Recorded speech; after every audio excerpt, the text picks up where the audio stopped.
Je ne sais pas vous, mais lorsque je lis le Légendarium de Tolkien, je ressens une sorte de familiarité. Une proximité, comme si en fait ces histoires, je les connaissais déjà. Et pas parce que je les ai déjà lues par le passé, mais un peu comme si ces histoires, ces légendes, auraient pu faire partie de mes cours d'histoire, ou de mes cours de civilisation, de latin ou de grec, que j'ai pu suivre lors de ma scolarité. J'ai moins l'impression de lire les écrits d'un homme du XXe siècle que ceux d'un naëd briton antique ayant prêté l'oreille à une muse qui se serait un peu trop perdue vers le nord. Et c'est ce sentiment que je vais essayer de comprendre aujourd'hui.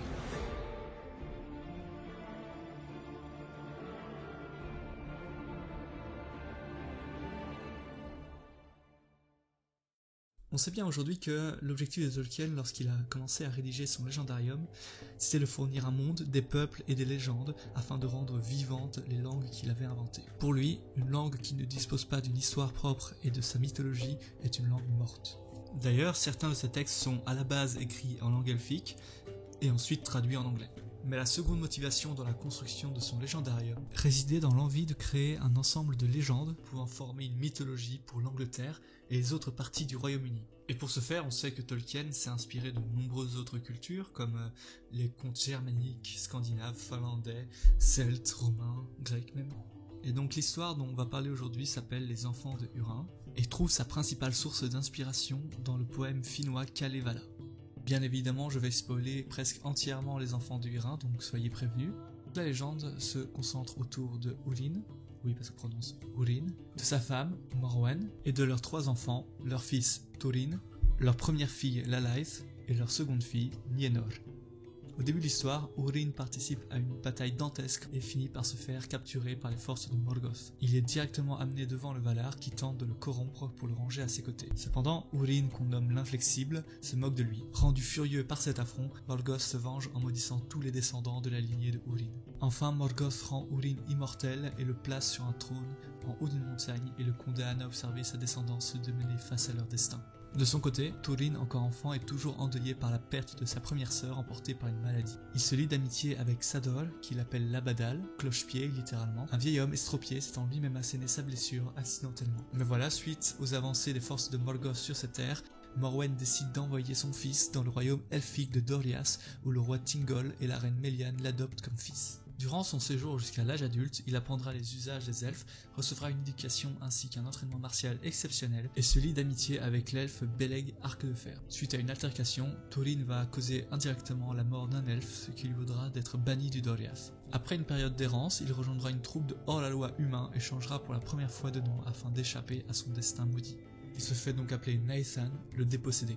Beleg retrouve Thorin à la tête de sa troupe de brigands et le supplie de rentrer, mais Thorin, toujours blessé en son orgueil, refuse. On avance rapidement, la troupe de brigands se fait balayer par des orques, Thorin se fait capturer, et il tue accidentellement Beleg avec sa propre épée lorsque celui-ci tente de venir le sauver.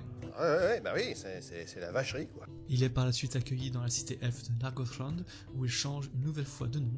Là-bas, Finduilas, la fille du seigneur de la cité elfe, tombe amoureuse de lui, mais lui ne l'aime que d'un amour fraternel parce qu'il voit en elle simplement le reflet de sa jeune sœur Lalaith qui est morte durant son enfance. Nargothrond est ensuite détruit par le dragon Glaurung qui laisse Thorin comme seul survivant et lui parle du destin de sa mère et de sa nouvelle sœur Nienor. Il se précipite sur les terres de son enfance pour tenter de porter secours à sa famille, mais ne trouve ni Nienor ni Morwen qui sont elles-mêmes parties à sa recherche. Durant leur recherche, les 2 femmes sont prises en embuscade par des orques et Nienor se fait ensorceler par Glaurung. Devenue folle, elle ne se souvient plus de sa vie passée ni même de son identité. Rentrant bredouille, ou plutôt broucouille comme on dit dans le bouchonnois, de son voyage dans les terres de son enfance, Thorin arrive au royaume de Bretil dirigé par un boiteux et change une dernière fois de nom pour s'appeler Turambar, qui veut dire maître du destin. Durant une exploration, Thorin tombe nez à nez sur une jeune fille nue et muette qu'il recueille et qu'il renomme Niniel, fille de larmes. Mais nous lecteurs savons bien qu'il s'agit en fait de Nienor, la propre sœur de Thorin. Les frères et sœurs qui l'ignorent tombent amoureux l'un de l'autre et conçoivent même un enfant. Enfin, dans la dernière partie du livre, Glaurung menace et Thorin décide de mener une attaque désespérée pour abattre le dragon. L'entreprise est un succès, mais Thorin, blessé et exténué, s'évanouit devant le corps de son ennemi. Niniel, parti à la recherche de son aimé, trouve son corps et celui du dragon l'un à côté de l'autre. Mais Glaurung, encore vivant, lui révèle la véritable identité de Thorin et, une fois mort, lève le sort réprimant la mémoire de Nienor. Redécouvrant la vérité sur ses origines et celle de son frère et mari, Nienor met fin à ses jours en se jetant dans un torrent.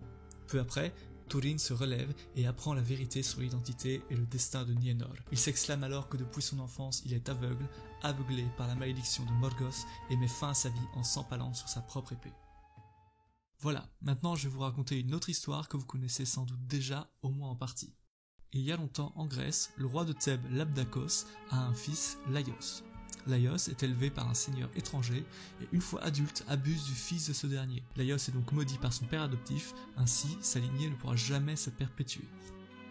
De nombreuses années plus tard, Laios, devenu à son tour roi de Thèbes, se marie à la reine Jocaste, mais n'arrive pas à avoir d'enfant. Ça c'est une surprise! Comme il est coutume en Grèce antique, Laios va voir la Pythie afin de comprendre pourquoi les dieux lui refusent une descendance. La Pythie lui révèle alors une prophétie. Si tu conçois par malheur un fils, celui-ci te tuera. Horrifié, il n'approche plus sa femme afin d'éviter que l'oracle ne se réalise. Mais un soir, Laios ne contient pas son désir et rejoint Jocaste. Et surprise, de cette union naît un garçon. Laios, une fois encore pour échapper à l'oracle, confie le bébé à un paysan qui a pour tâche de l'abandonner au loup dans la forêt. Le paysan perce les talons du garçon pour qu'il ne puisse se déplacer, mais pris de pitié, le confie à un autre homme au lieu de l'abandonner. Cet homme nomme le bébé Oedipe, celui qui a les pieds enflés. Une fois devenu jeune homme, Oedipe reçoit également un terrible oracle. Tu tueras ton père et coucheras avec ta mère. Was that your water, man? Yeah, go ahead. Much obliged. Également horrifié, Oedipe fuit ceux qu'il prend pour ses véritables parents afin d'éviter que la prophétie ne se réalise. Il se dirige vers la ville de Thèbes et sur le chemin rencontre un homme qui le prend à partie. Fou de colère, et après un combat acharné, Oedipe tue le vieil homme avec sa canne. Une fois aux environs de Thèbes, il fait face au Sphinx qu'il terrasse, et en récompense de cet exploit lui est offert le trône de Thèbes ainsi que la reine veuve Jocaste. Mais durant le règne d'Oedipe, une terrible maladie va dévaster Thèbes. Pour comprendre la cause de ce fléau, Oedipe se tourne une dernière fois vers l'oracle de Delphes. Celle-ci lui révèle que si Thèbes est ravagée par la peste, c'est parce que en ses murs réside l'assassin du roi Laios. De retour à Thèbes, le berger qui l'avait sauvé et un garde de la cité révèlent que l'homme que Oedipe avait tué en arrivant à Thèbes était bien le roi Laios et que Oedipe était son fils. À la suite de cette révélation, Jocaste se pend et Oedipe se crève les yeux pour s'aveugler et s'exile hors de Thèbes. Maintenant, réfléchissons.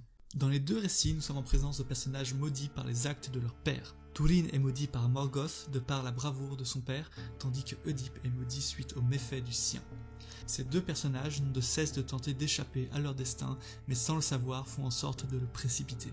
L'ami d'enfant de Túrin délivre un précieux conseil qui aurait très bien pu s'appliquer à Laios et Oedipe. Un homme qui fuit sa peur peut bien découvrir qu'il n'a fait qu'emprunter un raccourci pour la retrouver. Cette phrase s'applique parfaitement aux deux histoires. Oedipe, en fuyant ses parents adoptifs, fuit vers Thèbes et précipite l'accomplissement de son destin.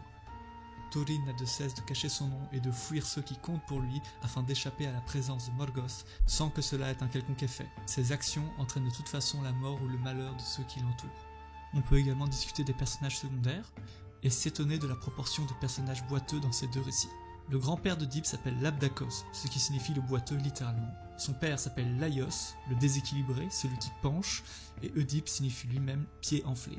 Dans le récit de Tolkien, la vie de Túrin est marquée par la rencontre de Sador, qu'il appelle Labadal, qui veut dire cloche-pied. On peut d'ailleurs relever ici la ressemblance phonétique sans doute fortuite entre Labdakos et Labadal, mais également la rencontre du personnage de Brandir, lui aussi estropié et qui va participer à la chute de Túrin en révélant son identité à sa sœur. Cela peut bien paraître anecdotique, mais il faut se dire que la répétition de telles caractéristiques chez les personnages peut être signifiant si l'on admet que dans la mythologie grecque, la prise des pieds au sol est un indicatif de la pureté morale et psychique des personnages. Dans son livre Le symbolisme dans la mythologie grecque, Paul Diel écrit « Symbole typique, le pied sert à figurer l'âme, son état et son sort.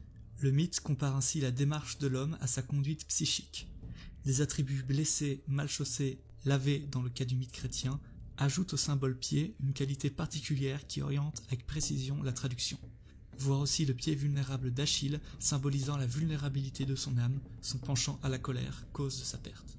Labdakos et Laios sont donc des personnages intrinsèquement déviants, tandis que l'handicap physique et donc moral d'Oedipe est une conséquence des méfaits de son père. Dans la vie de Túrin, les deux personnages estropiés ont des valeurs différentes.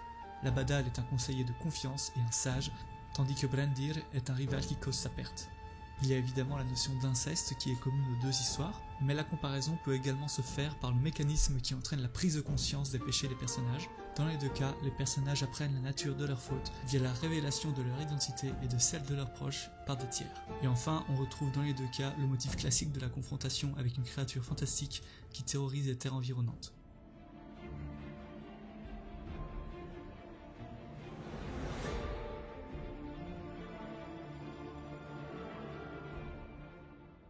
Par cette analyse, mon objectif n'est pas du tout de tirer un signe égal entre les enfants de Húrin et l'histoire d'Oedipe. Je ne prétends pas non plus que Oedipe soit une source d'inspiration utilisée par Tolkien pour écrire son histoire. Encore une fois, on sait très bien que son inspiration se tourne plus vers le légendaire nordique ou scandinave. Mais pour en revenir au sentiment de familiarité dont je parlais en début de vidéo, je pense que cette impression est due au fait que ces deux récits, au sein de leur ensemble mythologique respectif, remplissent la même fonction symbolique, à savoir mettre en valeur l'incapacité des hommes à échapper à leur destin. C'est un thème commun à de nombreuses mythologies à travers les civilisations, et Tolkien en était sans doute bien conscient, il se devait donc d'intégrer un récit l'abordant dans son légendarium. Voilà selon moi pourquoi les enfants de Húrin nous semblent si familiers, et même lors de la première lecture. Notons cependant que le philologue anglais est plus optimiste concernant la condition humaine que les Aèdes grecs, car chez Tolkien, Melkor ou Morgoth est également appelé le maître des destins d'Arda. Ici donc, le concept de destinée est intrinsèquement lié à la figure du mal, et se battre contre elle est un acte de bravoure et est nécessaire. Ce sont les paroles de Morgoth qui scellent le destin de Túrin, et non les crimes de ses ancêtres comme chez Oedipe. Voilà, j'espère que cette vidéo vous aura plu. Si c'est le cas, n'hésitez pas à mettre un j'aime, à vous abonner ou à laisser un commentaire. Et comme promis, la prochaine vidéo, ce sera du lore de Malazan. À la prochaine!